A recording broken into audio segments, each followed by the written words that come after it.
क्षणोक्षण हाची करावा विचार दरावया पार भव सिंधू नासिवंत देह जाणार सकळ आयुष्य खातो काळ सावधान संत समागमी धरावी आवडी करावी ताथडी परमार्थाची नासिवंत देह जाणार सकळ आयुष्य खातो काळ सावधान तुका म्हणे ह लोकीच्या व्यवहारे नका डोळे धुरे भरून या राहो नासिवंत देह जाणार सकळ आयुष्य खातो काळ सावधान विठ्ठल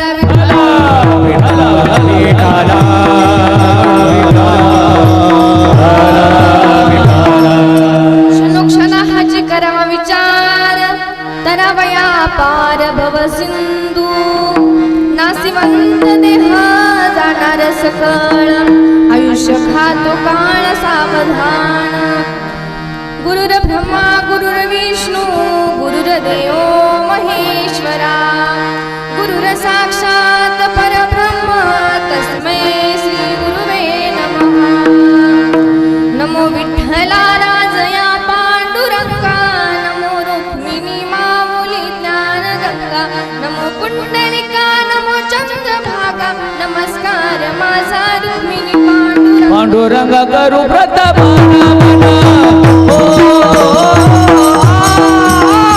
पांडुरंग करू प्रताप मन पांडुरंग करू प्रताप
बाबाजी सद्गुरु दास तुका जयांची केली स्मरण होय सकळ विद्यांचे अधिकरण तिची बंधू श्री चरण श्री गुरूंचे ते नमस्कार ओम नमो ज्ञानेश्वरा ओम नमो ज्ञानेश्वरा ओम नमो ज्ञानेश्वरा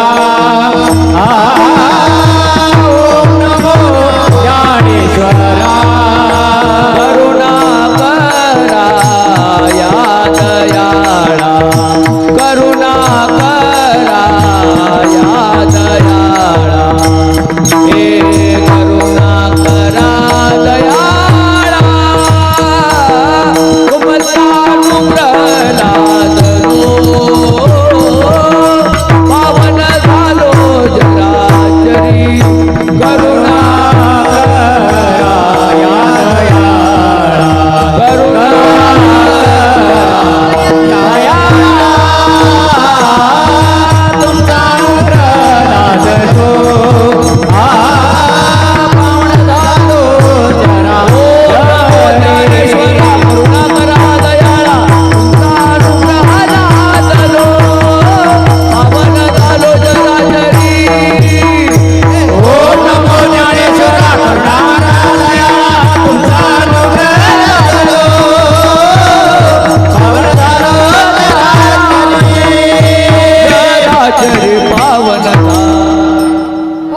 ज्ञानेश्वरा करुणा करा दयाळा तुमचा अनुग्रह लाधलो पावन झालो चराचरी पंढरीच्या देवराया पंढरीचा देवराया पंढरीच्या देवराया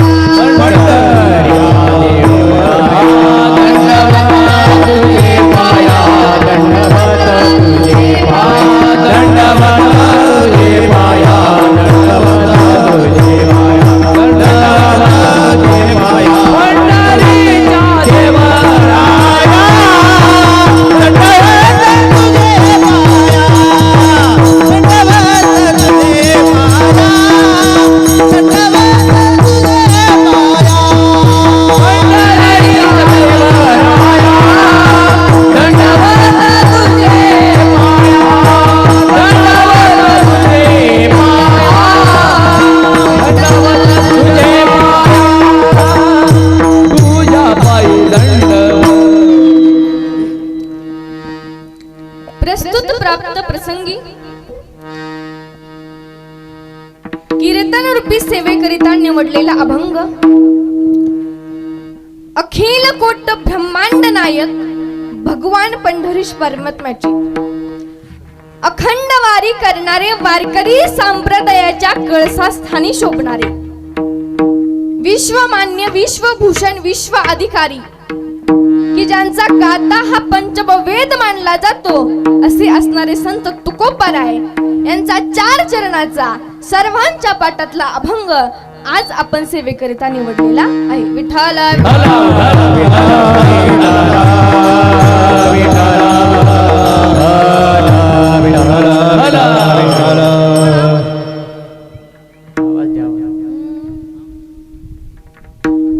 hello hello hello hello hello कीर्तनाला सुरुवात करण्या अगोदर अल्पसा पर्याय द्यायचा तो म्हणजे असा की आज निमखेड आणि आवटेवाडी मध्यभागीच्या स्थळावरती आज या आपल्या राणी ताई यांचं निधन झालं. 1 वर्षापूर्वी आपल्या सर्वांना सोडून आपल्यातील एक व्यक्तिमत्व आपल्याला सोडून गेलं.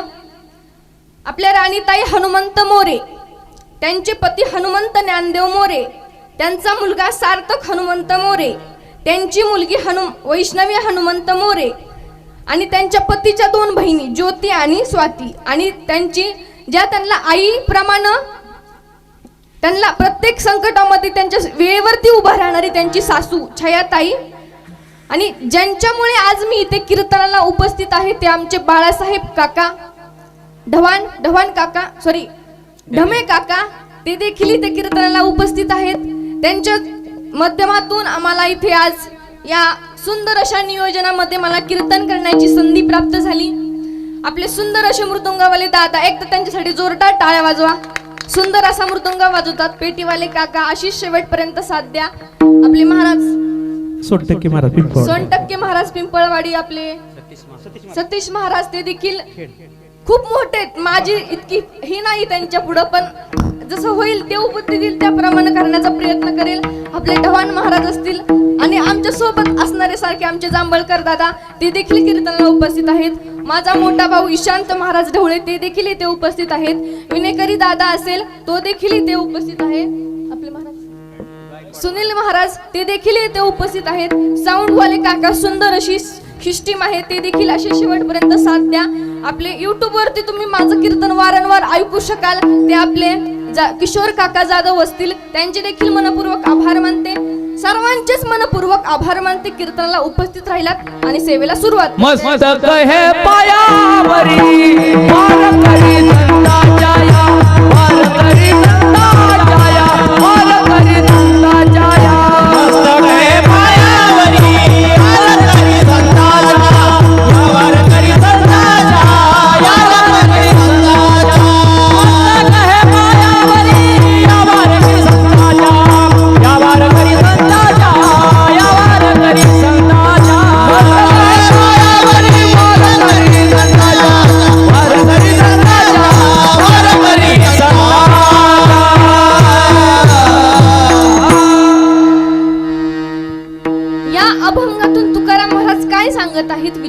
करायला सांगत आहेत. महाराज म्हणतात जर तुम्हाला या संसार सागरातून तरुण जायचं असेल तर तुम्ही क्षणाक्षणाला विचार केला पाहिजे. क्षणोक्षणाची करावा विचार, तरावया पार भव सिंधू. नाहीच विचार केला तर मिळालेला देह नाशिवंत आहे, नश्वर आहे, तो आयुष्याला खात आहे. नाशिवंत देह जाणार सकळ, आयुष्य खातो काळ सावधान. मग महाराज आम्ही याकरता काय केलं पाहिजे? तर महाराज म्हणतात की संतांच्या आवडीने संतांची संगत करा आणि प्रेमाने संतांची सेवा करा. संत समागमी धरावी आवडी, करावी तातडी परमार्थाची. याच्या व्यतिरिक्त लौकिक प्रपंचामध्ये आपण डोळे झाकून बसलेलो आहोत किंवा आपल्या डोळ्यामध्ये लौकिक प्रपंचाचा धूर जाऊ देऊ नका. तुका म्हणे ह लोकीच्या व्यवहारे, नका डोळे दुरे भरून या राव विठाला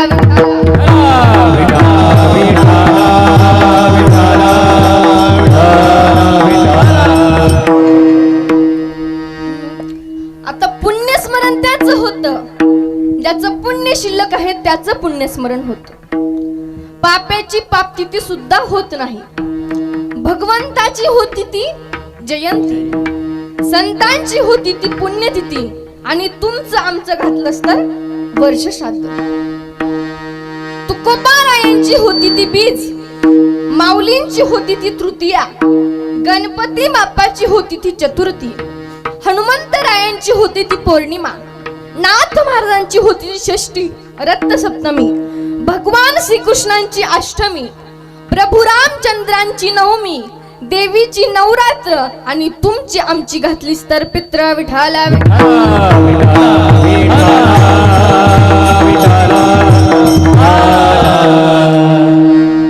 या अभंगाची प्रस्तावना अशी आहे की भगवंताने या सृष्टीची रचना केली, पण या सृष्टीमध्ये असा एकही जीव नाही की तो विचार प्रधान आहे, त्याच्याकडे विचार आहे. म्हणून म्हणतात सुदैरवा पुराणी विविधानि जलायश पला, वृक्षान सरिसोप स्वगद मस्तना, तस्तेर पुष्ट हृदय पुरुष विधाय, ब्रह्मनावलोक घेशी मुदमा पदेवा.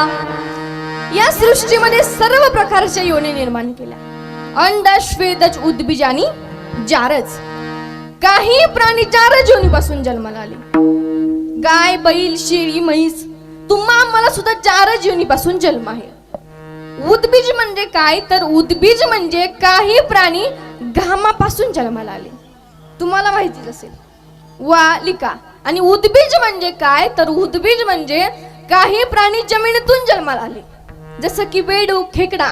नाथ महाराज भागवतामध्ये सांगतात की काही प्राणी एका पायाचे, तर काही 2 पायाचे, काही 3 पायाचे. नाथ महाराजांची ओवी देखील आहे. केली एक चरणे शरीरे, 2 पारे 3 पायाची मनोहरे, चतुर्पुष्ट दादी. 1 पायाचा प्राणी बघितला नाही. बघितलाय का कोणी आजोबा? नाही. 2 पायाचा नाही, 3 पायाचा नाही, मीही बघितला नाही, पण भागवतामध्ये वर्णन आहे. कीर्तन संपल्यावर एक मुलगा माझ्याकडे आला, मला म्हणाला ताई मी पाहिलाय ना 3 पायाचा प्राणी. मी म्हणलं कुठला रे? म्हणला ऑटो रिक्षा.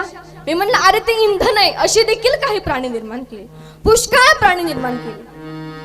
काही प्राण्यांना खूप पाय असतात तर काहींना पायच नसतात. सर्पादी योनीची ठाई, मी चरणीचे केले नाही, एके चालते बहुपायी केले पायी शरीरे. असा कुठला प्राणी आजोबा की त्याला खूप पाय असतात? गोम, पैसा, काही काही ठिकाणी त्याला वाण म्हणतात. एकी केली भूचरे, एकी केली खेचरे, एकी केली जलचरे, चर्याचरी ते बहु एक. देवाने अनेक प्रकारच्या योनी निर्माण केल्या, पण देवाला दुःख झाले. या पशु पक्ष्यांना चांगलं कर्म काही, वाईट कर्म काही, पाप काय पुण्य काय हे जाणत नाही, हे कळत नाही. म्हणून म्हणतात पशु काय पाप पुण्य दान, मध्यम भोग भोगती, एक उपदना मारती अंध, पागोळ बहिर भूमी.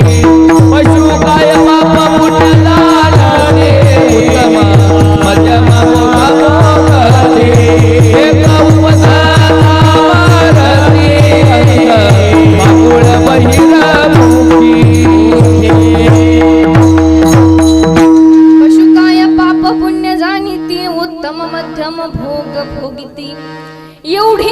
सृष्टी निर्माण करूनही देवाला समाधान प्राप्त झाले नाही.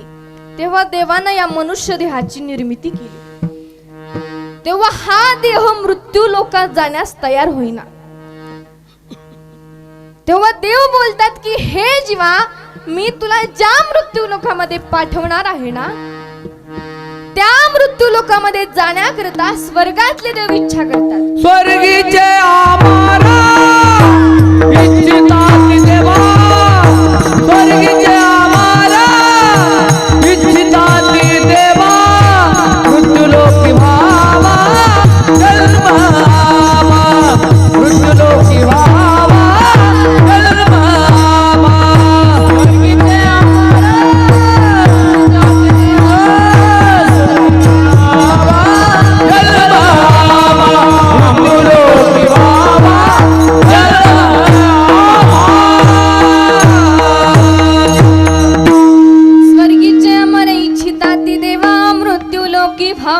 जन्म आम्हा काला भेटतो, तो फक्त मृत्यू लोकातच भेटतो. म्हणून काल्याच्या आरोने देवाला जाळी मासी व्हावी लागली.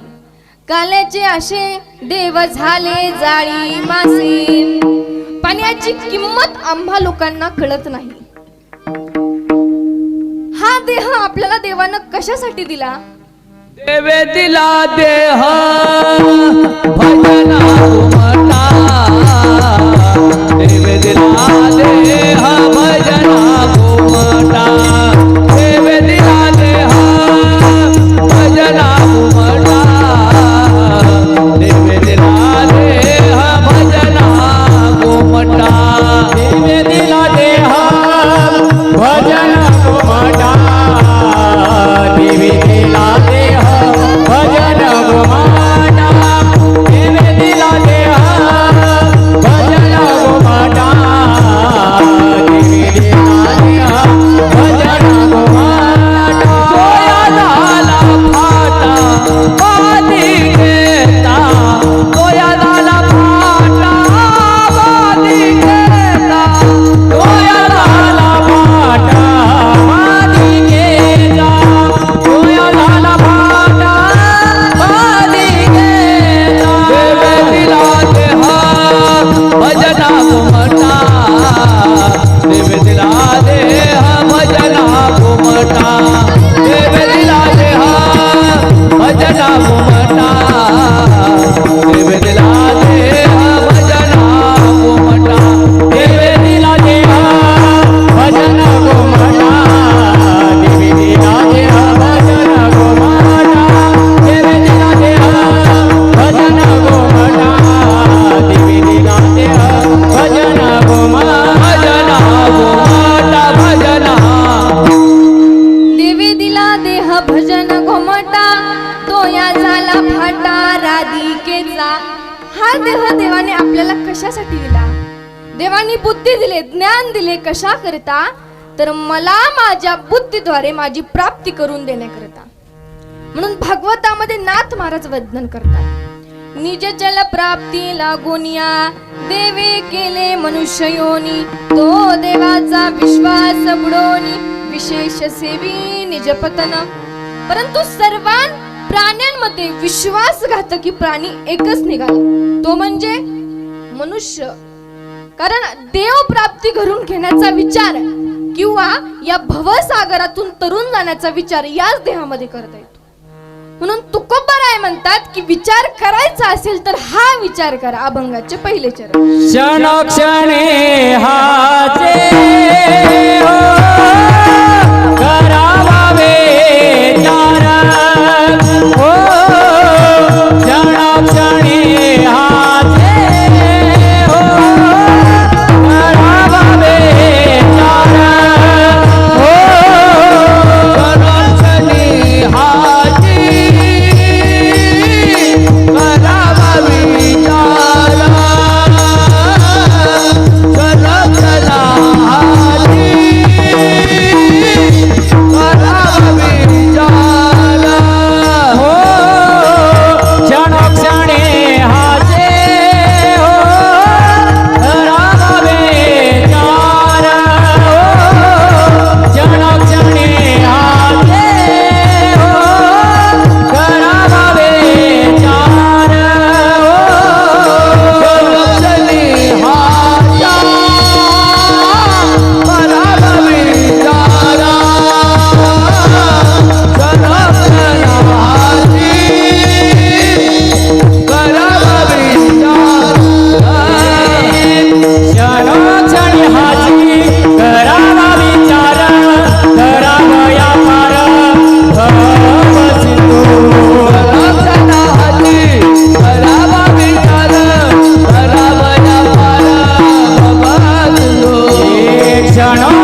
देहाची करावा विचार, तरावया पार भव सिंधू. या संसार दुःखातून बाहेर पडण्यासाठी आपण विचार केला पाहिजे, पण आपण विचारच करत नाही. जे असाध्य आहे ते साध्य करून दाखवायचं. जीवनामध्ये कष्ट खाल्ल्याशिवाय आपलं जीवन पुढे जात नाही, पण आपण विचारच करत नाही. आपल्या जीवनात आपण काय करीत आहोत, काय केले पाहिजे, काय मिळवले पाहिजे. शास्त्रकार म्हणतात मी कोण आहे, कुठून आलो आहे, मला काय करायचे आहे, मला काय मिळवायचे आहे. आहे मी कोण याचा करावा विचार, आहे मी कोण याचा करावा विचार, आहे मी करावा विचार, आहे मी कोण याचा करावा विचार. मन ज्ञानेश्वर निवृत्तीचा, मन ज्ञानेश्वर निवृत्तीचा, आहे मी कोण याचा करावा विचार, आहे मी कोण याचा करावा विचार. मन ज्ञानेश्वर निवृत्तीचा, ज्ञानेश्वर निवृत्तीचा, आहे मी कोण याचा करावा विचार, आहे कोण याचा करावा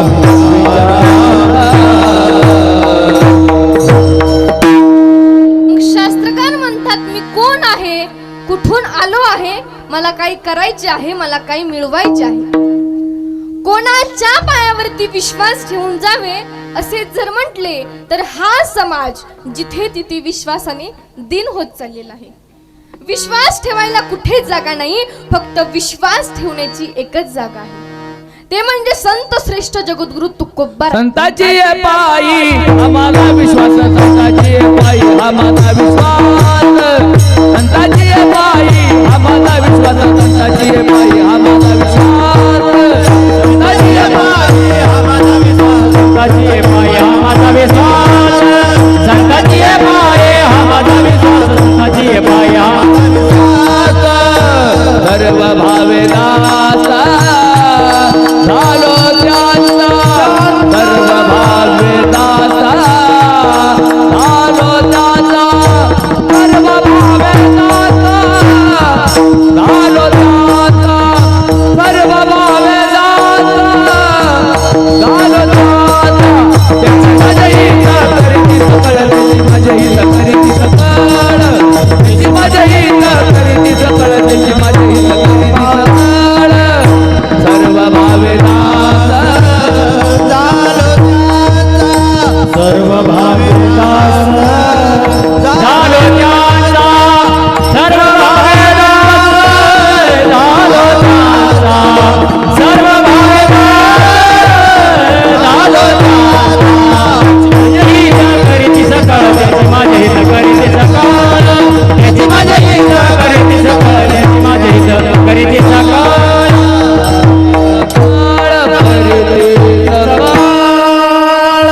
संतांची पायी हा माझा विश्वास, सर्व भावे दास झालो त्यांचा. आपल्या जीवनात आपण काय करीत आहोत, आपण विचार करतो का?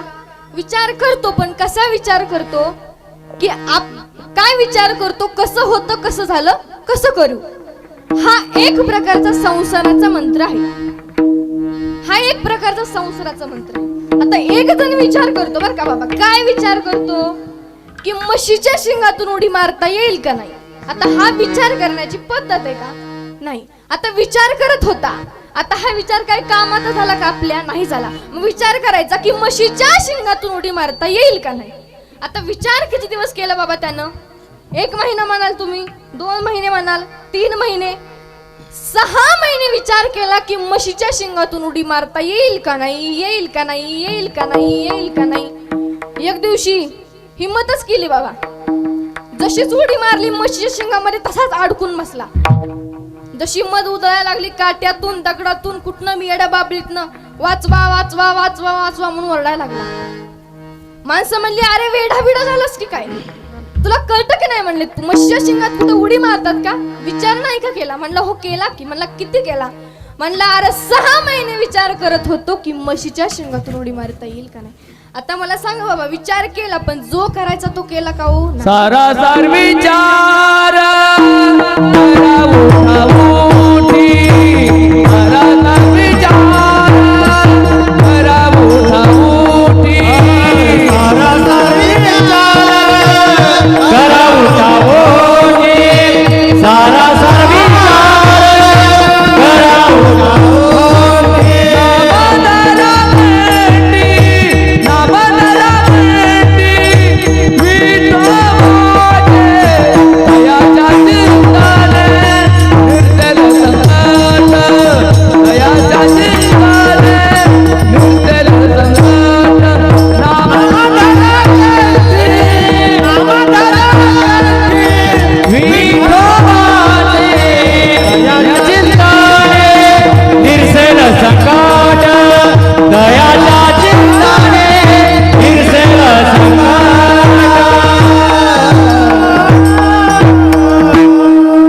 या संसार सागरातून तरुण जाण्यासाठी विचार केला पाहिजे. हा संसार एक सागर आहे आणि या सागरामध्ये तुम्ही आम्ही मासे आहोत आणि याच माशाला पकडण्यासाठी एक जाळे तयार केले. ते जाळे म्हणजे स्त्री पुत्रा दादी जाळे. आपली बायको, आपला मुलगा, आपली मुलगी या संसार रूपी बंधनामध्ये आपण अडकलेलो आहोत. ते ज्याचं त्याने शोधायचं, कारण हा दुःख रूपी प्रपंच कधीच कुणाला सुटका देणार नाही. आपल्या आजोबाची जमीन आपल्या आजोबाला आली, आपल्या आजोबाची आपल्या वडिलांना आली, ही वारंवार अशी सुरू राहते. म्हणून महाराज म्हणतात आजा मेला पल्ला मेला, आजा मेला पल्ला मेला, बाप मसना गेला, आजा मेला पल्ला मेला, आजा मेला पल्ला मेला, आजा मेला पल्ला मेला, बाप मसना गेला, आजा मेला पल्ला.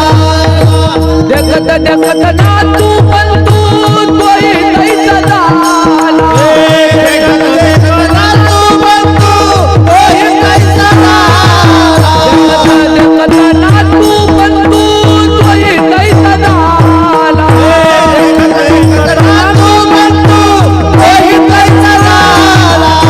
उठा उठा लागा पाठी, उठा उठा लागा पाठी, भयाले वाटे, उठा उठा लागा पाठी, उठा उठा लागा पाठी, भयाले वाटे, उठा उठा लागा पाठी. संसार समुद्रातून दुरून जावं.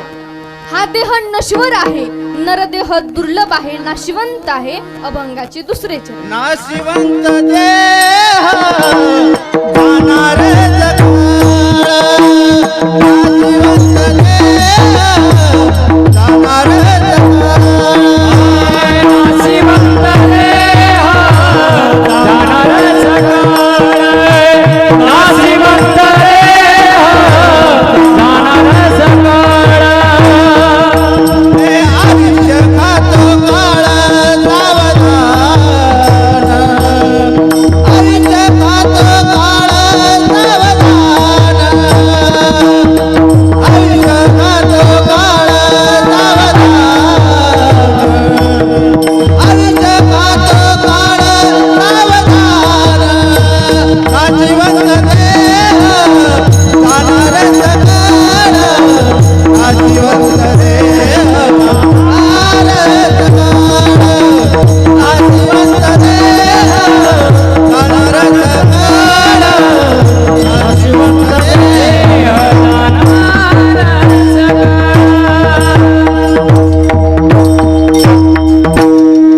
नाशिवंत देह जाणार सकाळ, आयुष्य खातो काळ सावधान. या शरीराच्या ठिकाणी 3 नाश सांगितलेले आहेत. पहिला स्वभाव नाश, दुसरा परताह नाश आणि दुसरा श्वेदच नाश. म्हणजे ऐका, आंबा जर झाडाचा तोडला नाही तरी त्याचा नाश एक ना एक दिवस ठरलेलाच आहे. तो झाला अश्रय नाश. किंवा एखाद्या भिंतीवरती कितीही सुंदर चित्र काढलं तरी त्याचा भिंत पडली तर चित्र पडोनिया गेली भिंती चित्राची होय माती, चित्राची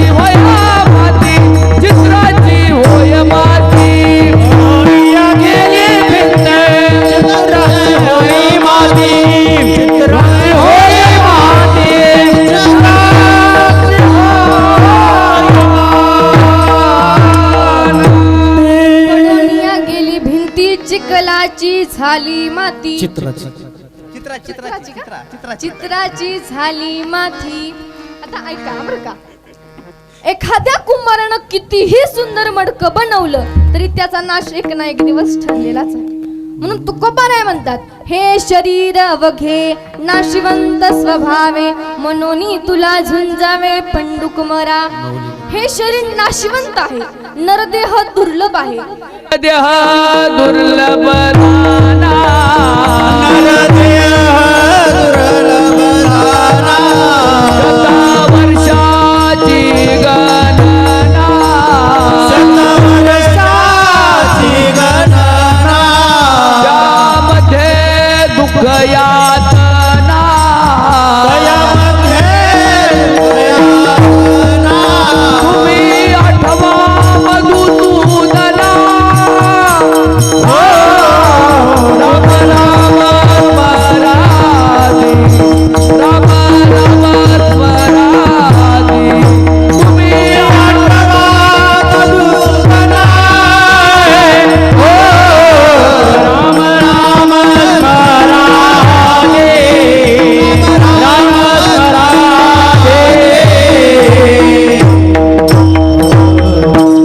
नरदेह दुर्लभ जाना, शतवर्षाची गणना, त्यामध्ये दुःख यातना, तुम्ही आठवा मधुसूदना.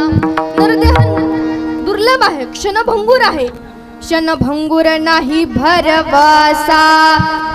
सावध थोडा माया आशा, काही नकळ बघा पडेल फासा, पुढे उचारतो राय वळता, क्षणभंगूर राही भरवसा.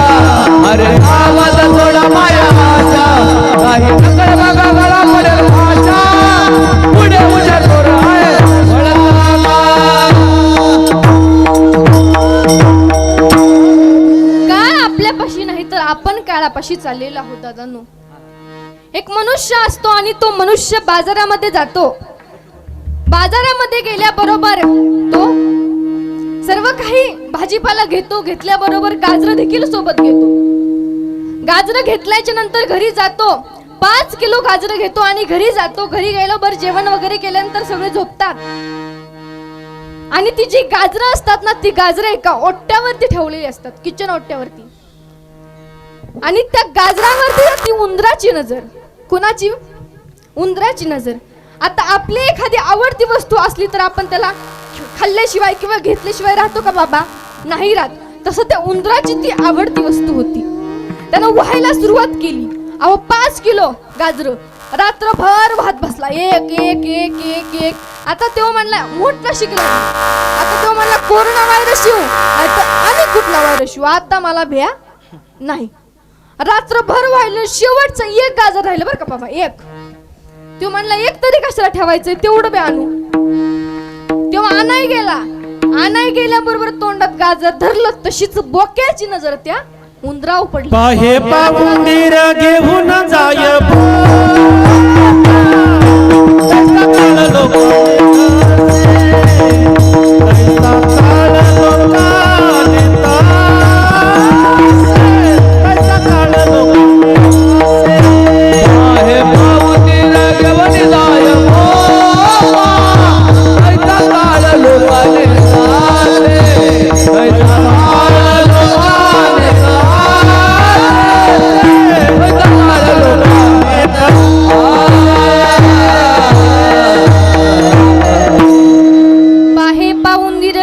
जाई बोका तैसा लोका काळने तसे. काळ आपल्यापाशी नाही तर आपण काळापाशी चाललेलो आहोत बाबा. सहज तुम्हाला एक दृष्टांत सांगते, आठवला म्हणून.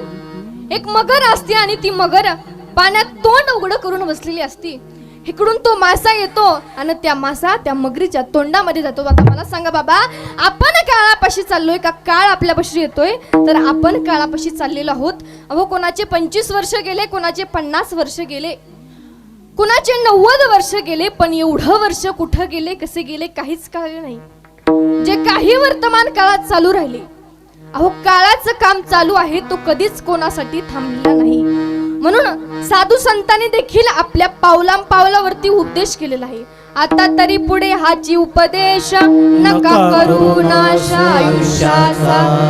दादा तुम्हाला सांगते, आजची परिस्थिती अशी आहे की दोन सख्खे भाऊ एकमेकांसोबत बोलत नाहीत. किती खेदाची गोष्ट आहे, खूप मोठी गोष्ट आहे की दोन सख्खे भाऊ एकमेकांसोबत बोलत नाहीत. का बोलत नाहीत दादा? लहान असताना तर बोलायचे, मग मोठं झाल्यावर होतं काय? एकाच आईच्या पोटातून जन्माला आले, एकाच आईने चालायला शिकवले, एकाच आईने बोलायला शिकवले, पण ते दोन सख्खे भाऊ एकमेकांशी बोलत नाहीत. अर्ध्या एकरावरून, 1 एकरावरून. अरे जेव्हा दोघं लहान होते ना, तेव्हा बारक्याला मानलं तर मोठा म्हणायचा अरे माझ्या दादाला का मारतोस, आणि मोठ्याला मारलं तर बारका म्हणायचा अरे तो माझा मोठा भाऊ आहे त्याला का मारतोस. मग दादांनो आता कुठं गेले भाऊ हे? अहो दोन सख्खे भाऊ भेटतात तर फक्त कोर्टातच भेटतात. अर्ध्या एका करून म्हणणं करता. अहो हा देह परत मिळणार नाही दादा, एकदाच आहे हा देह. आपण भाग्यवान आहोत की आपण मनुष्य देहामध्ये जन्माला आलो. हा काळ आपल्याला कवचित घेऊन जाणार आहे. हा श्वास एक ना एक दिवस थांबणार आहे आणि आपल्याला कवचित घेऊन जाणार आहे. तुमचं उदाहरण सोडा दादा, माझं उदाहरण देते. समजा मीच आज संध्याकाळी झोपले आणि उद्या सकाळी उठल, याची गॅरंटी आहे का बाबा? आता जागा रे भाई, आता जागा रे भाई, आता जागा रे भाई रो जागा, आता जागा रे भाई रो काळन कला सांडोनी भागा, काळन कला सांडोनी भागा भागा, जागा रे भाई आता जागा रे भाई.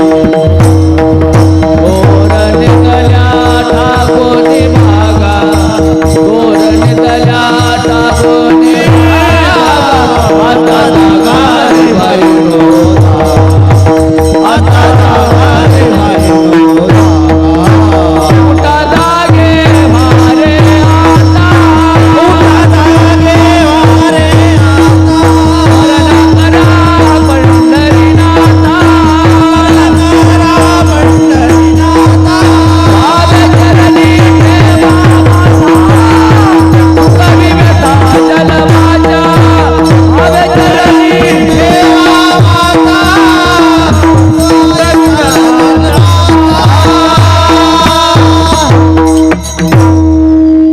दादांनो हा जीव जाणार आहे. आपण भाग्यवान आहोत की आपण मनुष्य देहामध्ये जन्माला आलो. देवाचं नामस्मरण करा, देवाची भक्ती करा. देवाने आपल्याला हा इतका मोठा देह कशासाठी दिला? देवानं माझं नामस्मरण, देवा म्हणला की या मनुष्य देहाने माझं नामस्मरण करावं, म्हणून देवानं आपल्याला सर्व काही अवयव दिले. अहो संध्याकाळी झोपलं तर उद्या सकाळी उठल्याची याची गॅरंटी नाही दादांनो. उद्या सकाळी उठल याची गॅरंटी नाही, म्हणून हा देह दिलाय दादांनो. कधीच कुणाचं वाईट चितू नका. माझं हे वाक्य तुमच्या स्टेटसला ठेवा, फोनच्या स्टेटसला नाही बरं का, हृदयाच्या स्टेटसला, हृदयाच्या स्टेटसला ठेवा. दादांनो तुम्ही जर कुणाचं वाईट करत नसाल ना, भगवान पंढरीश परमात्म्याची सुद्धा ताकद नाही तुमचं वाईट करण्याची. भला किसी का न सके तो बुरा किसी का मत करना, पुष्प नहीं बन सकते हो तो आगे बनकर मत रहना, आगे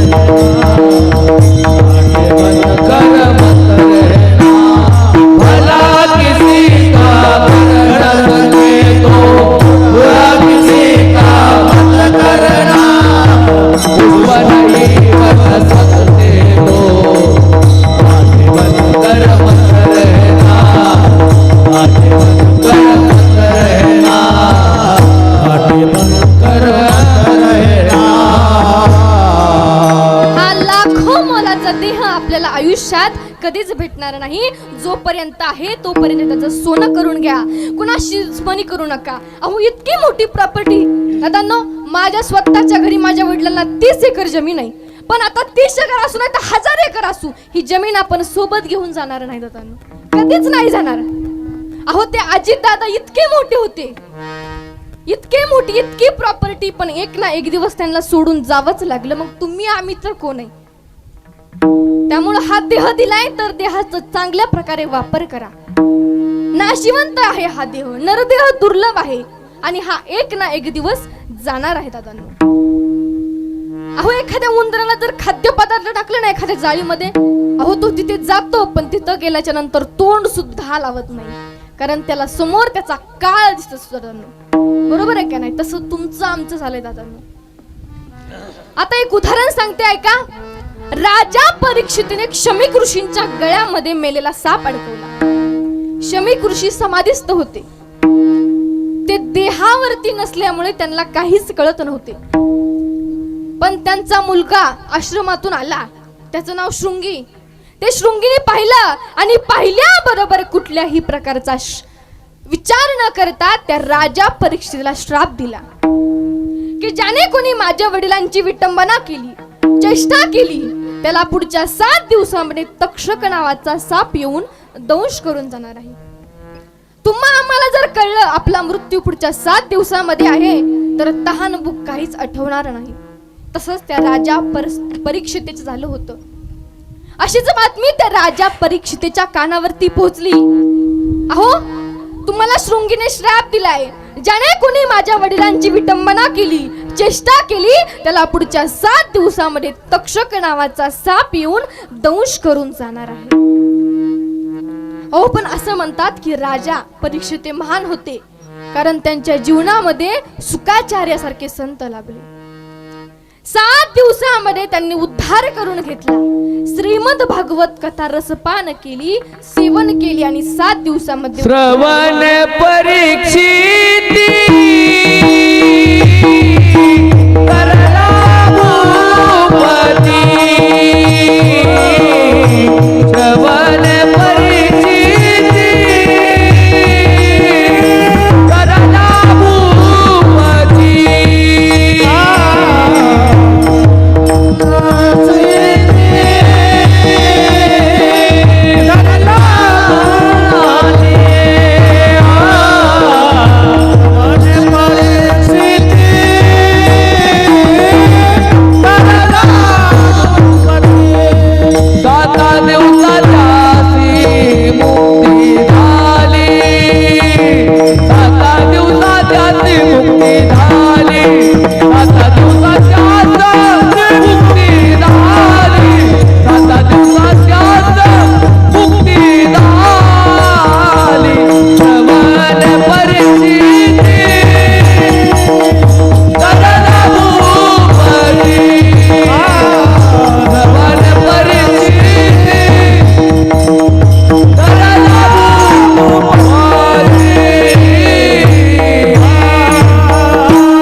खटवांग नावाचा एक राजा होता.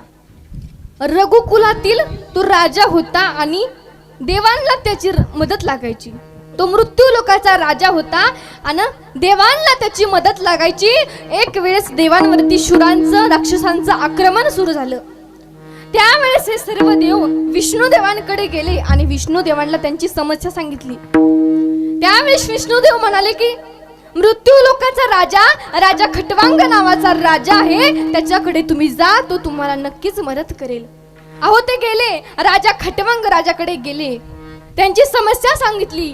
समस्या सांगितल्या बरोबर राजा खटवांग आले, सर्व राक्षसांचा नाश केला, पराजय केला आणि त्यांच्यावरती विजय मिळवला.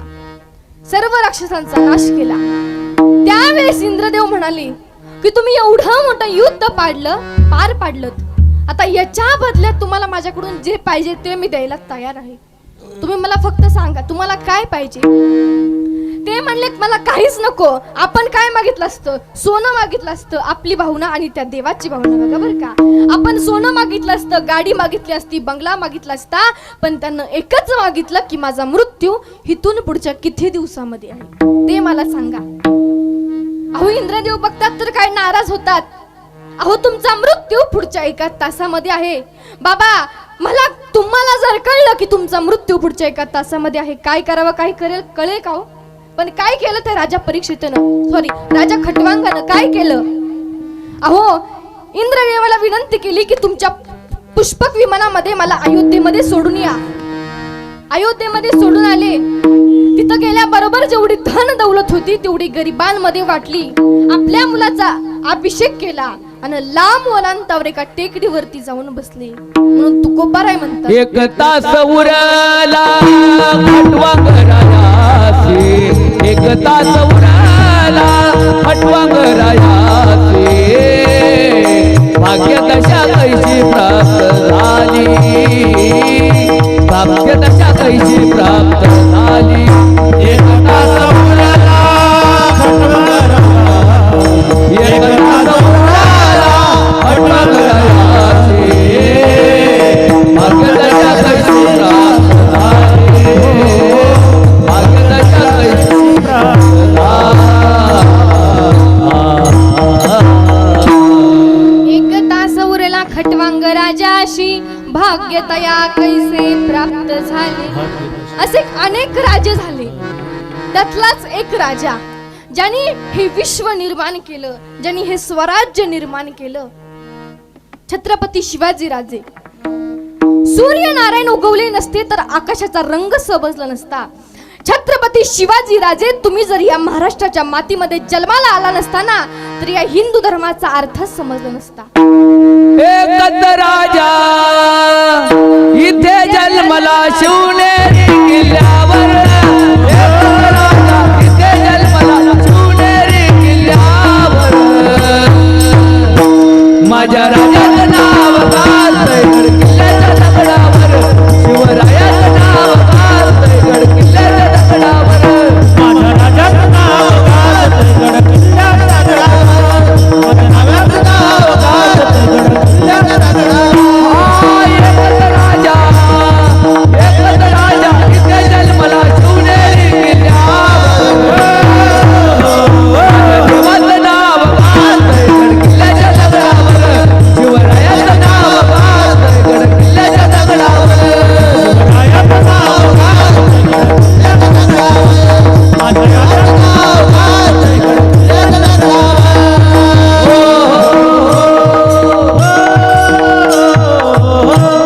मा जिजाऊ साहेब, तुम्ही जर नसता तर बाटल्या असत्या आमच्या मुलीबाळी, बाटल्या असत्या आमच्या मुलीबाळी, तर नसते राहिले कुंकू कपाळी, नसते राहिले कुंकू कपाळी, तर नसती राहिली अंगणी तुळस, नसती राहिली अंगणी तुळस, तर नसती राहिली या हिंदू धर्माच्या मंदिरावरती कळस. काशी की कला जाती, मथुरा में मस्जिद बसती, अकेला शिवबाना होता तो सुन्नत सबकी थी. मिरचीच्याही देठाला हात लावू नका, हात कलम केले जातील असे म्हणणारे माझे छत्रपती शिवाजी राजे. अरे दिला तर दणका, मोडील तर मनका, बोलील तर एकदाच, झुकील तर मुजरा, तोही फक्त आणि फक्त माझे छत्रपती शिवाजी महाराजांना. अरे हर हर महादेव आवाज सुटला, मुघलांच्या कपाळी घाम फुटला, मावळ्यांच्या उठल्या तलवारी, मुघल पळती महागारी. राजे राजे राजे, तुम्ही अनेक 10 वर्ष जरी जगला असताना तरी मुघलांनी भगवाज फडकवला असता. अरे रुद्राचा अवतार तो भागाचा ठसा होता. विचारा त्या सह्याद्रीला आणि विचारा त्या सागरी लहरींना की माझा शुभा कोण होता. अरे तलवार तर सर्वांच्याच हातामध्ये होत्या, ताकद तर सर्वांच्याच मनगटामध्ये होती, पण स्वराज्य स्थापनेची इच्छा फक्त आणि फक्त माझ्या शिवबाच्या हृदयामध्ये होती. हे शिवाजी राजे बांधकर पगडी शिवाजी राजे तैयार होते, उठा कर तलवार जब घोड़े पे सवार होते, झुकते सब अल्लाह के बंदे और कहते काश हम भी मराठा होते. राजे, तुमच्या सावलीने सूर्य ही झुकला असता आणि सूर्याला पाहून चंद्र ही वाकला असता. राजे, आज आपल्या दारासमोरचा सडा गेला आणि आज आपल्या घरातील राडा सुरू झाला. आज आपल्या दारासमोरची रांगोळी गेली आणि आज आपल्या घरातील माणसं रंगोली बनली. मेरा दिल तेरे पे फिदा है असं म्हणणारी तरुण कार्टी या महाराष्ट्राच्या मातीमध्ये जन्माला आली. हे महाराष्ट्र बर्बाद होत चाललंय, अंधार होत चाललाय. दिवा पाहिजे दादांनो, हे महाराष्ट्र बर्बाद होत चाललंय. पुन्हा एकदा जिजाऊंचा शिवबा पाहिजे. दादांनो, छत्रपती शिवाजी महाराजांचा इतिहास या तरुण पिढीला कळायला पाहिजे. कसे होते माझे शिवाजी राजे, ज्यांनी 18 पगड जातींना एकत्रित आणले. दादांनो, आपण या 18 पगड जातीमध्ये जन्माला आलो आहोत ना, तर छत्रपती शिवाजी राजांचा फोटो आपल्या घरामध्ये असलाच पाहिजे. का असला पाहिजे तुम्ही म्हणाल? कारण छत्रपती शिवाजी राजे जर जन्माला आले नसते तर या 18 पगड जाती आज आपल्याला एकत्र दिसल्या नसत्या. अहो, एक शेवट सांगते दृष्टांत शिवाजी महाराजांचा. एक 12 वर्षाचं पोरग राजस्थान वरून महाराष्ट्रामध्ये आलं. 350 वर्षापूर्वी आलं. एका शेतकऱ्याला भेटलं आणि शेतकऱ्याला म्हणालं, असा कोण माणूस आहे जो लोक कल्याणाकरिता काम करतो, या रयतेचं काम करतो, असा कोण माणूस आहे? तो म्हणला, एक माणूस आहे. काय नाव आहे त्याचं दादा? त्याचं नाव शिवाजी राजा बर का. अरे कुठं राहतो हा राजा? आमचा राजा रायगडावरती राहतो. अरे रायगडावरती म्हणजे कुठं राहतो? अरे तो गडावरती राहतो. तुला जायचंय त्या राजाकडं? हो, मला जायचंय त्या राजाकडं. मला बघायचंय त्या राजाला. कसा दिसतो तो राजा, कसा बोलतो तो राजा, त्या राजाची वाणी कशी. अहो तो 12 वर्षाचा पोरग डोंगरातून, दऱ्यातून, कडा कपारीतून रायगडाच्या पायथ्याशी पोहोचल्या बरोबर इथे एक सेनापती होते आणि सेनापतींना विचारलं, महाराज मला राजांना पाहायचंय. कसा दिसतो तो राजा, कसा बोलतो तो राजा, त्या राजाची वाणी कशी, मला त्या राजाला बघायचंय. त्यावेळेस ते सेनापती म्हणले, तुला पाहायचंय ना राजांना, तर माझी एक अट आहे. काय अट आहे म्हणाली, तुला सुंदर असं गाणं लिहावं लागेल शिवाजी महाराजांवरती. हो लिहितो की म्हणला. 10 दिवसामध्ये सुंदर असं गाणं लिहायचं. ते गाणं आम्ही एकदा तरी ऐकलं असेल, एकदा तरी स्टेटसला ठेवलं असेल. हे गाणं कितीतरी पिढ्या प्रेरणा देत आलेलं असं गाणं आहे.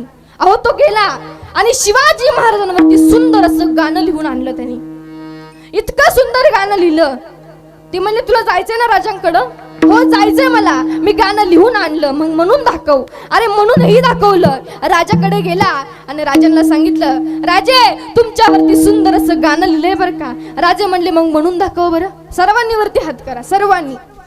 इंद्रजनी जंब पर बाणव सुवंब पर रावण सरंब पर गोपुर राजाय गोडबरी बाबर संपूर किना पर जस बाबर रामविराजय छत्रपती शिवाजी महाराज की छत्रपती महाराज की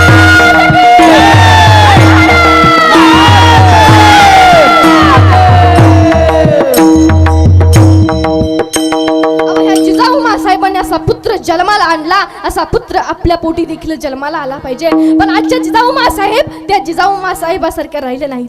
आपल्या मुलांना मोबाईल देतात जेवत नसल्यावर. पण त्या जिजाऊ मासाहेबांना काय केलं, थोर राजांचे इतिहास दाखवले आणि या इतिहासातून हा राजा घडला. माझी जाऊने दिया हवे सुंदर शिवाजी राजा, माझी जाऊने दिया हवे सुंदर शिवाजी राजा, माझी जाऊने दिया हमें सुंदर शिवाजी राजा, माझी जाऊने दिया हमें सुंदर शिवाजी राजा,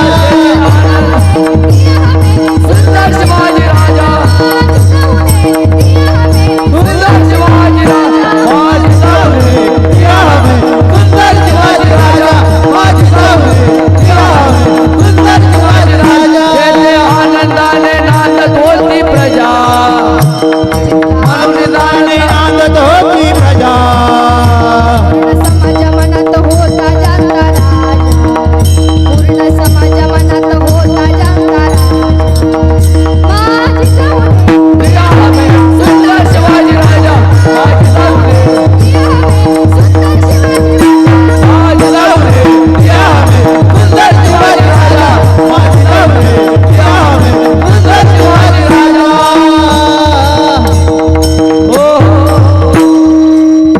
मग महाराज म्हणतात की आम्ही याकरता काय केलं पाहिजे, तर महाराज म्हणतात संतांच्या आवडीने संतांची संगत करा आणि प्रेमाने संतांची सेवा करा.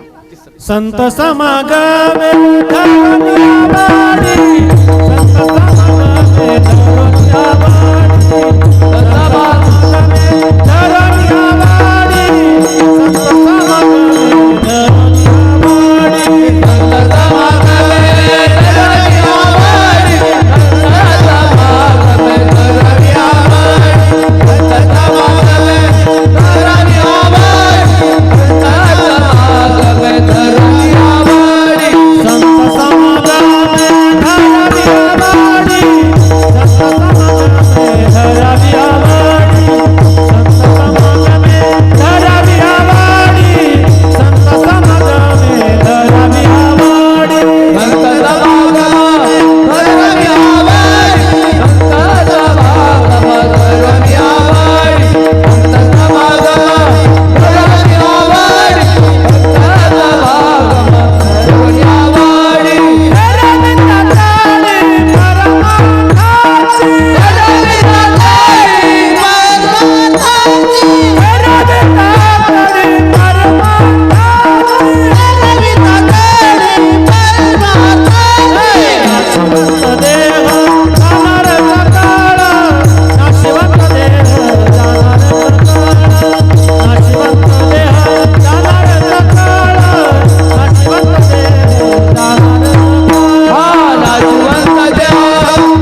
मी धरावी आवडी करावी तातडी परमार्थाची.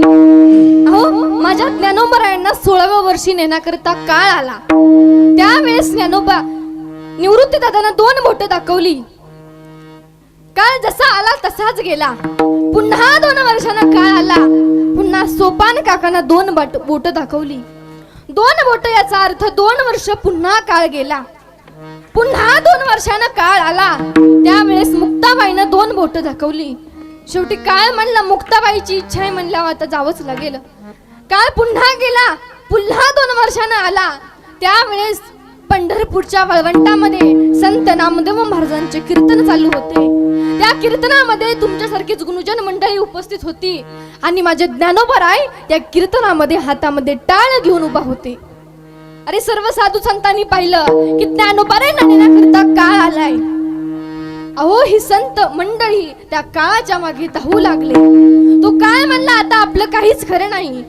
काळाला सांगितलं अरे 2 बोट याचा अर्थ 2 वर्ष नव्हे तर जोपर्यंत चंद्र सूर्य आहे तोपर्यंत माझ्या ज्ञानोबरायांना कुणी शपथ सुद्धा करू शकत नाही. अहो माझ्या ज्ञानोबरा अजूनही त्या आळंदीमध्ये भजन करतात, कीर्तन करतात, हरिपाठ करतात. ज्ञानदेव घेतले दान हृदय धरोनिया ध्यान समानी बसले निवांत कथा कीर्तने करीत. सर्वांनी वरती हात करा. सर्वांनी बर का सर्वांनी. विठोबा रखुमा जय विठोबा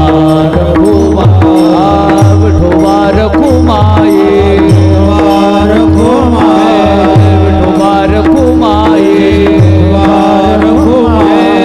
विठोबा रखुमाये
देवाचं नामस्मरण करा. गळ्यामध्ये पवित्र अशी तुळशीची माळ घाला आणि देवाचं नामस्मरण करा. अहो ते मीराबाई इतक्या सुंदर होत्या, इतक्या रूपवती होत्या, पण देवाचं नामस्मरण कधी त्यांनी सोडलं नाही.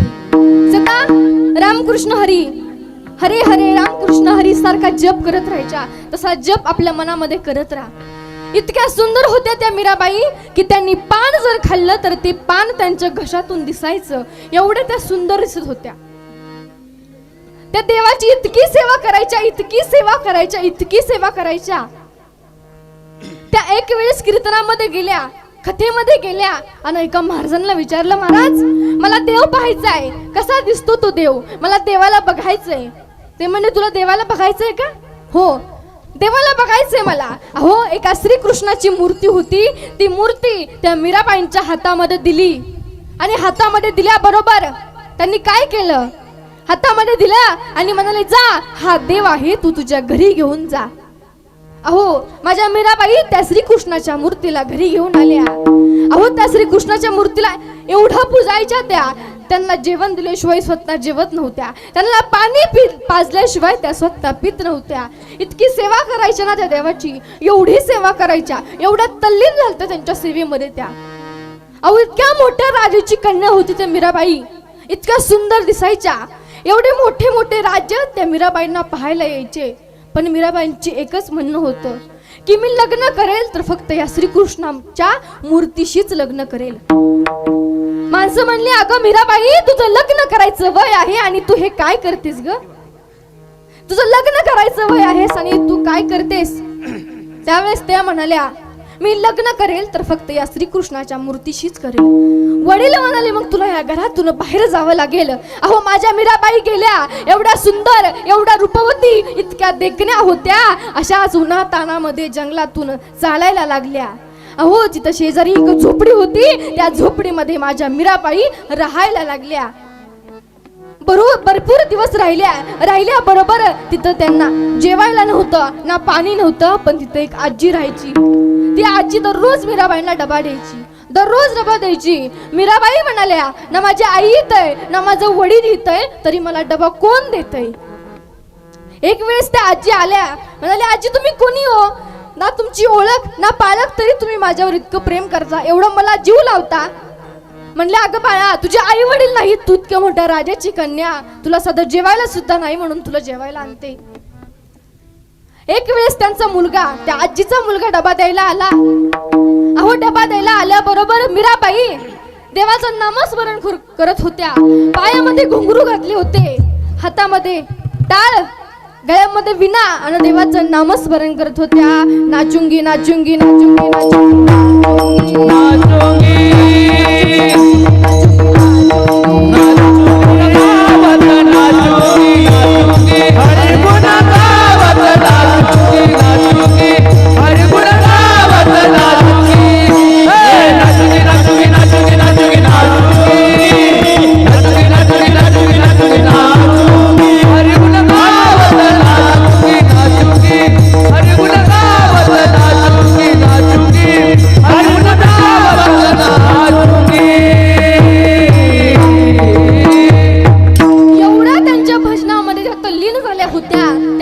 त्यांचा मुलगा आला आणि मुलानं पाहिल्या बरोबर त्या मुलाच्या मनामध्ये असा विचार आला, इतकी सुंदर मुलगी, आता मी लग्न करेल तर फक्त या मुलीशीच करेल.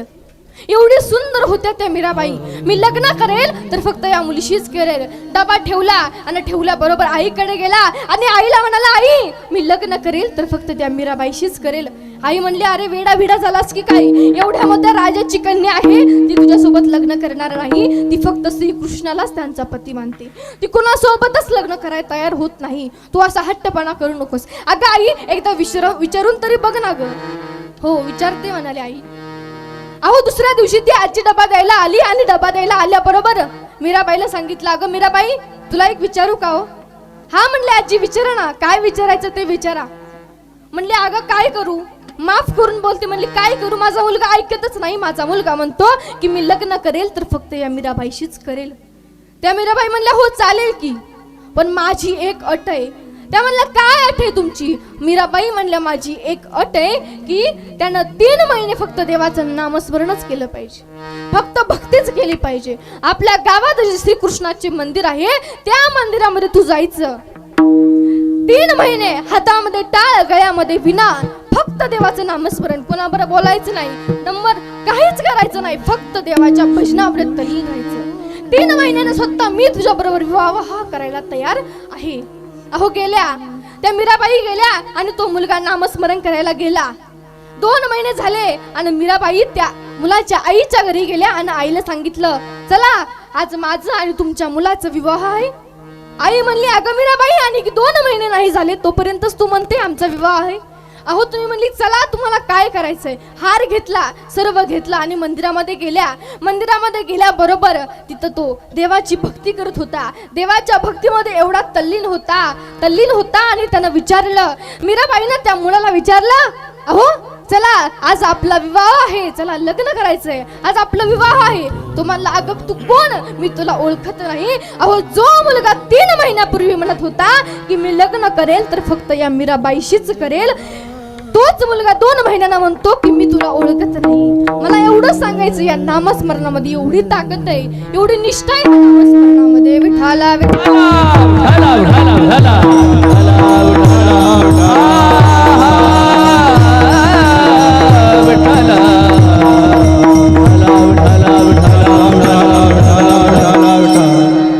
हा मिळालेला देह बर्बाद करू नका, आत्महत्या करू नका आणि हा देह कधीच बर्बाद करू नका. आता बाबा मला सांगा चित्त आणि चिंतामध्ये काय फरक आहे. एका अनुस्वराचा फरक आहे. जिवंतपणी जी जाळते ती असते चिंता आणि मेल्यानंतर जी जाळली जाते ती असते चिता. चिता चिंता समायुक्ता बिंदू मात्रेन विशेषता सजीवम दहती चिता निर्जीवम दहती चिंता. अहो एक राजा होता आणि त्याच्याबरोबर त्याचा सावकार चालला होता, त्याचा मुनिवा चालला होता. राजाने विचारलं, सावकाराने विचारलं, राजे साहेब हा समोरून येणारा जो मनुष्य आहे ना तो हत्तीला अंकुश न लावता आकळू शकतो. राजाला आश्चर्य वाटले, त्याने प्रात्यक्षिक वारायला सांगितलं. अहो त्या हत्तीला त्या मनुष्याने पूर्ण पकाने दाबून धरलं. त्यावेळेस राजाला आश्चर्य वाटले. राजा म्हणला, अरे ह्याच्याकडे काही जादू वगैरे आहे काय, आहे की काय? तो म्हणला, ह्याच्याकडे जादू वगैरे काहीच नाही, ह्याच्याकडे कुठल्याच प्रकारची चिंता नाही, ह्याला कुठे कशाचीच चिंता नाही. त्यावेळेस राजे म्हणले, पटत नाही प्रधान. प्रधान म्हणले, मी तुम्हाला पटवून देतो. त्याकरता तुम्हाला काय करावं लागेल? आपल्या गावात श्रीकृष्णाचं मंदिर आहे, त्या मंदिरामध्ये जायचं. संध्याकाळी 7 वाजल्यापासून ते सकाळी 7 वाजेपर्यंत दिवा लावायचा. दिवा विसता कामा नये, तेल वाया जाता कामा नये. आणि ह्याच्यामध्ये जर काही गडबड झाली तर राजा तुम्हाला फाशीची शिक्षा देणार आहे. अहो दिनक्रम सुरू झाला.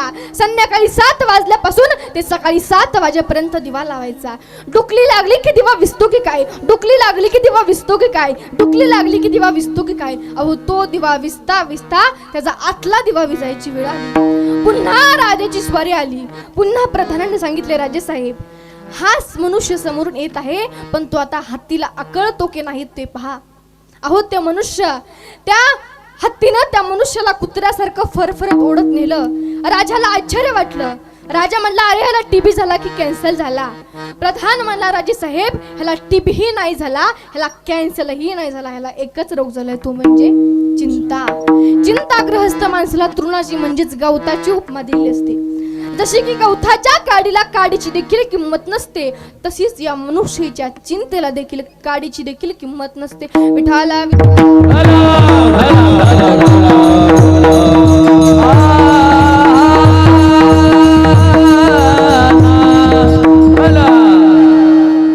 आपल्या राणीताई जाऊन आज आपल्याला 1 वर्ष पूर्ण झालं. आणि ह्या 1 वर्षापूर्वी या मोरे कुटुंबावरती एक संकट आलं, एक दुःखाचा डोंगर आला. आणि तो डोंगर आपल्याला हळूहळू भरून काढायचा आहे आणि त्या दुःखातून आपल्याला बाहेर पडायचंय. दादांनो तुम्हाला सांगते, पसंतीने पत्नी मिळू शकते पण पुण्यानं मात्र माझी आईच मिळते. म्हणून पसंतीने मिळणाऱ्या पत्नीसाठी पुण्यानं मिळणाऱ्या आईचा त्याग कधीच करू नका. अरे जेव्हा तू लहान होतास तेव्हा तुझी आई तुला खुशीत ओलं ठेवायची. आता तू मोठा झालायस तर आईचे डोळे होळे शिवतोस. कसा पुत्र आहेस या मानवी तलावरती. आई वडिलांच्या अंतिम संस्काराच्या वेळेस तो आई वडिलांबरोबर असायला हवा. अहो पृथ्वीपेक्षा श्रेष्ठ आई असते आणि स्वर्गापेक्षा उंच वडील असतात. ज्या आईनं अमृत पाजलं त्या आईला विष कधीच पाजू नका. जगातील एकमेव न्यायालय म्हणजे माझ्या आईचं हृदय होय. लेकुराचे हित वाहे माऊलीचे चित्त. आईच्या प्रेमाचे मोल कशातही तोलता येत नाही. दादांनो आपली आई आपले वडील आपल्याला हाताच्या फोडाच्या प्रमाणे आपल्याला आई वडील आपल्याला जपत असतात. दादांनो ह्या जीवनामध्ये असे 2च व्यक्ती आहेत, ते म्हणजे आपले आई वडील. तुम्हाला सांगते, ज्याला हात नाही त्याला जाऊन विचारा हाताची किंमत काय असते. ज्याला पाय नाही त्याला जाऊन विचारा पायाची किंमत काय असते. ज्याला डोळे नाहीत त्याला जाऊन विचारा डोळ्याची किंमत काय असते. आणि ज्याला माय बाप नाहीत ना त्याला जाऊन विचारा की आई वडिलांची किंमत काय असते. जोपर्यंत आई वडील आहेत तोपर्यंत म्हाताऱ्या आई बापाची सेवा करा. एकदा का ते आई वडील आपल्या जीवनातून निघून गेले ना, आपण कितीही काही केलं तरी ते आई वडील परत माघारी कधीच येऊ शकत नाही, कधीच येणार नाही. दादांनो जो या माती आड गेला तो परत नजरे आड गेला, माती आड गेला तो मनुष्य या जीवनामध्ये या कधीच येऊ शकत नाही. आपण कितीही आरडा आई ये ना ग, आई ये ना ग, आई ये ना ग, ती आई या जीवनात धावा घाली आई, धावा घाली आई, आता पाहते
आता पाहतेस काही. दादांनो, आई ह्या जीवनातील आपलं एक वेगळंच व्यक्तिमत्व असतं.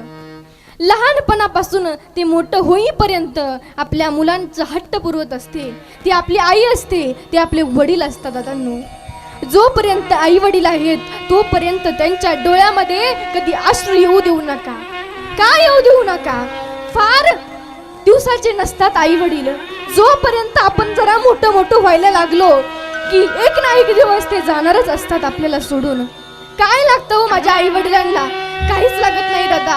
त्यांना तुम्ही संध्याकाळी विचारा, आई बाबा तुम्ही जेवलात का? संध्याकाळी विचारा, आई तू जेवली का? आई तू भाकरी खाल्लीस का? आई तू गोळी खाल्लीस का? आई तू असं केलं का? बाबा तुम्ही जेवलात का? अहो काय लागतो? सोनं लागत नाही, नाणं लागत नाही, पैसा लागत नाही. फक्त लेकीचं आणि लेकाचं चांगलं झालेलं त्या आईचं असतं. त्या आईला भगवत नसतं. त्या आईला असं वाटत असतं की माझ्या मुलाचं कधीही चांगलंच व्हावं. त्या आईला कधी वाटत नव्हतं की माझ्या मुलाचं कधी वाटलं व्हावं. कितीही शिवाय देऊ द्या, कितीही काही करू द्या, पण त्या आईला आपल्या मुलाचं कधीही चांगलं व्हावं असं वाटत असलं. ती आई म्हणजे काय असते? अहो आई म्हणजे काय असते?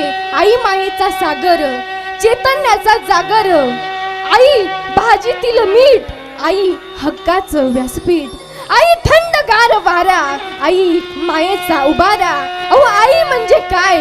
आई म्हणजे लेकराची माय, आई म्हणजे दुधावरची साय, आई म्हणजे लंगड्याचा पाय, आई म्हणजे वासराची गाय, आई म्हणजे मंदिरातील तुळस, आई म्हणजे समुद्राच्या लाटा, आई म्हणजे वाऱ्याचा झुळक, आई म्हणजे आठवणीतील अश्रू, आई म्हणजे आयुष्यातील घात, आई म्हणजे जीवनाची वाट, आई म्हणजे हृदयाचा श्वास, आई म्हणजे स्वप्नांचा भास, आई म्हणजे नजरेतील आस, जोवळ्याचा अभ्यास, या देहातील प्राण, तो म्हणजे आई असते. बघांनो, जोपर्यंत आपली आई आहे ना त्या आईला सांभाळा.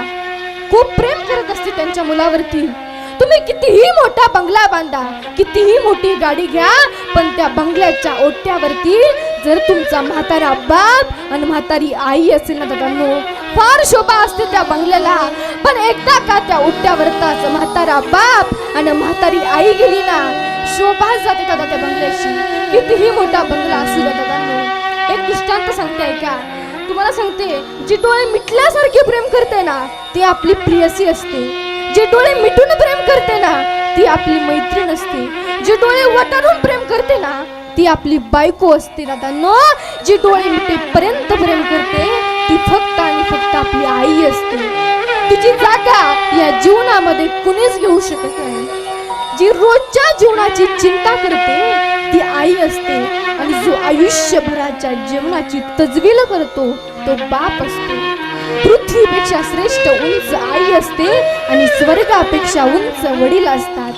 ज्या आईनं अमृत पाजलं त्या आईला विष कधीच पाजू नका दादांनो. दादांनो, वयाच्या 25व्या वर्षापर्यंत आईच्या हातचे जेवण चांगले लागते. एकदा का लग्न झालं, डोक्यावरती अक्षदा पडल्या की आईच्या हातचे जेवण चांगले लागत नाही. का बरं लागत नाही? मला तर वाटतं त्या अक्षदामध्येच काहीतरी गडबड असेल. कारण मोठं होईपर्यंत त्या आईच्या हातचा आपण जेवतो, पण एकदा का लग्न झालं, डोक्यावरती अक्षदा पडल्या की त्या आईच्या हातचं जेवण चांगलं लागत नाही दादांनो. का बरं असं होतं? जी आई आपल्याला 9 महिने 9 दिवस पोटात वागवते, आपल्याला जेवायला चालायला शिकवते, जेवायला शिकवते, सर्व काही गोष्टी आपली आई करते, त्या आईला आपण कसं काय विसरू शकतो? नाही विसरू शकत दादांनो. ऐका, एक नवीन झोडपं होतं आणि नवीन झोडप्याचं लग्न झालं होतं. ती सून म्हणायची, तुम्ही बाहेर जाता, तुमची आई मला खूप त्रास देते आहे, मी या घरात राहणार नाही. तुमची आई तरी या घरामध्ये राहील, नाहीतर मी तरी या घरामध्ये राहील. अहो काय केलं असेल त्या नराधमानं? काय केलं बाबा? अहो रात्री 3 वाजता आईच्या डोक्यामध्ये दगड घातला, आईची हत्या केली, आईचे 3-4 तुकडे केले, ते पोत्यात भरून नदीला निघाला. अहो योगानं पोलिसाची गाडी आली. पोलीस म्हणाले, एवढ्या रात्री कुठे चालला आहेस आणि या पोत्यामध्ये काय आहे? तो म्हणला, काही नाही. अहो पोलीस त्याला मारायला लागतात, एवढं मारतात की त्याच्या नाका तोंडातून रक्त यायला लागतं. पोलीस विचारतात, अरे कोण आहे सांग ना. तो म्हणतो माझी आई आहे. अरे लाज वाटते का नराधमा माझी आई म्हणायला, जिने 9 महिने 9 दिवस तुला पोटात वागवलं, रक्ताचं पाणी केलं, हाडाची काढं केली, त्याच आईला म्हणतो माझी आई. अरे लाज वाटते का तुला? पोलिसाला एवढं मारतात, एवढं मारतात, एवढं मारतात की त्याच्या नाका तोंडातून रक्त यायला लागतं. तो आई आई आई आई म्हणून ओरडतो आणि ती हाक आईच्या हृदयामध्ये जाऊन पोचते. आणि जे वेगळं झालेलं शरीर असतं ना, त्यातून आवाज येतो, ओ पोलीस साहेब, त्यानं मला मारलं, तुमच्या काय बापाचं गे लावलेलं असतं. म्हणतात ना आई वडिलांचे प्रेम, जोपर्यंत आई वडील आहेत तोपर्यंत त्यांना नीट सांभाळा, जीव लावा. आई मायेचा सागर असते, बाप दयेचा समुद्र असतो. अहो, एका मुलीला फोन केला, अगं बाळा तुझी आई देवा घरी गेली. तेव्हा मुलगी लडपकायने मुंबईवरून गावाकडे आली. घरासमोरची गर्दी पाहून मोठ्याने हंबरडा फोडा लागली, आई आई आई आई. आता मला सांगा, मेलेला माणूस कधी जिवंत होतो का? नाही होत. मुलगी म्हणली, आई माझ्याकडे एकदा तरी बघ ना, तुझी मुलगी मुंबईवरून गावाकडे आले. आई माझ्याकडे एकदा तरी बघ ना ग, आई मला बोल ना ग, आई मला बोल ना ग. ही भावना त्या मुलीची झाली होती दादांनो. आई आई आई आई आई करत माणसं म्हणले, अगं आई आई करत कधी मोठी झाली कळालंच नाही ग. बाबा बाबा करत कधी मोठी झालेली कळालंच नाही. आता चिमणी घरट सोडून जाणार म्हणून आतल्या आत आई वडील खचत असतात. एक ना एक दिवस जाणार. बाबा आई बीपीची गोळी घेतली की नाही, साखरेची गोळी घेतली की नाही, आता असं कोण विचारणार? ती फक्त लेक असते दादांनो, जी आपल्या आई वडिलांवरती अत्यंत जीवापाड प्रेम करत असते. अहो तो बाप आपल्या तळहाताच्या फोडासारखं आपल्या मुला मुलींना जपत असतो. तो ती जागा या जीवनामध्ये कोणीच घेऊ शकत नाही. ती जागा फक्त आपली आई आणि वडील घेऊ शकतात. अहो मुलीचा विवाह होणार म्हणून आई किती आनंदात असते, पण तिच्या सुखासाठी झट झट झटणारा कोण असतो? तो बाप असतो. आई संध्याकाळी भाकरी बनवते, पण रागातून त्यांना चांगला मार्ग दाखवणारा कोण असतो? तो बाप असतो. मुलीच्या विवाहाच्या वेळी आई किती आनंदात असते, पण ती मुलगी नांदायला जाणार म्हणून ढसा ढसा एका कोपऱ्यामध्ये रडत असलेला कोण असतो दादांनो? तो बाप असतो. मग का ग आई आम्हाला सोडून, लेकरांना सोडून स्वर्गाला गेलीस? का गेलीस का आई? काय केलं होतं आम्ही? आमच्याकडे परत ये. पण आता आपण किती जरी हाका मारल्या, काही जरी केलं तरी मनुष्य या सूर्य परत उगवू शकतो, गेलेला सूर्य परत उगवू शकतो, पण माती आड गेलेला मनुष्य या जीवनामध्ये परत कधीच येऊ शकत नाही. कधीच येऊ शकत नाही दादांनो, तुम्हाला सांगते, कधीच येणार नाही हा मनुष्य. आई तू का गेलीस आम्हाला सोडून, असं या 2 लेकरांना वाटत असेल. आता आपण काय केलेलं आपली आई परत येणार आहे? अहो तुम्ही कितीही आवाज द्या, काहीही करा, काहीही केलं तरी या 2 लेकरांची आई, सर्वांची आई, या मोरे कुटुंबाची आई परत कधीच येऊ शकत नाही. म्हणून जोपर्यंत आई आहे तोपर्यंत तिच्या डोळ्यामध्ये कधी अश्रू येऊ देऊ नका बाबांनो. फार थोड्या दिवसाची सोबती असते ती आई, फार थोड्या दिवसाची. कशाला गेली आई तू स्वर्गाला, हो कोण वागवेल तुझ्या या बाळाला? कशाला गेली आई तू स्वर्गाला, हो कोण वागवेल तुझ्या या बाळाला? कशाला गेली आई तू स्वर्गाला, कोण वागवेल तुझ्या या बाळाला?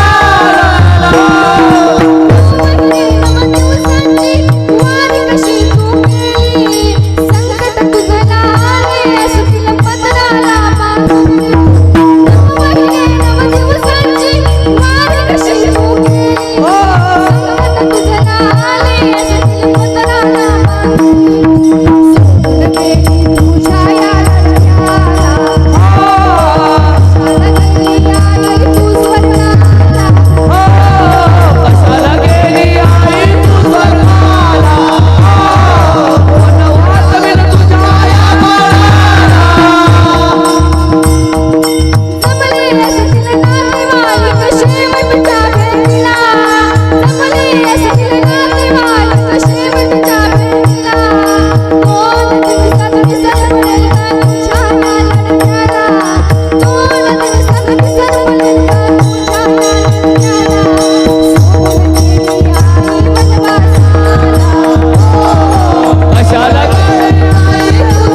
दोन चांगले वाटले असतील, जे चुकले असतील ते तुमची मुलगी म्हणून, तुमची नात म्हणून, कुणाची बहीण म्हणून, कुणाची काही असू द्या, कुणी म्हणून मला सांगा. आणि जे तुम्हाला चांगलं वाटलं ते तुमच्यापाशी ठेवा. सर्वांचे मनपूर्वक आभार मानते. सुंदर अशी माणसं मला आजच्या कीर्तनामध्ये मिळालीत. आपले राहुल ढवाण काका देखील माझ्या कीर्तनाला वेळात न वेळ काढून उपस्थित राहिले. तुमचे देखील मनपूर्वक आभार मानते. मृदुंगाचार्य दादा, तुम्ही देखील सुंदर अशी साथ दिली. पेटीवाले काका, सर्वांनी सुंदर अशी साथ दिली आणि सेवेला पूर्ण विराम. हॅलो, ऐका, घरातील मंडळी फुलं वाहण्यासाठी पुढे येईल. शेवटचा अभंग होईल, पुष्पवृष्टी होईल, आरती नंतर होईल. या घरातील मंडळी पुढे या. आम्ही जातो तुम्ही कृपा असू द्यावी, आम्ही जातो तुम्ही कृपा असू द्यावी. सांगावी विनंती माझी, सांगावी विनंती माझी,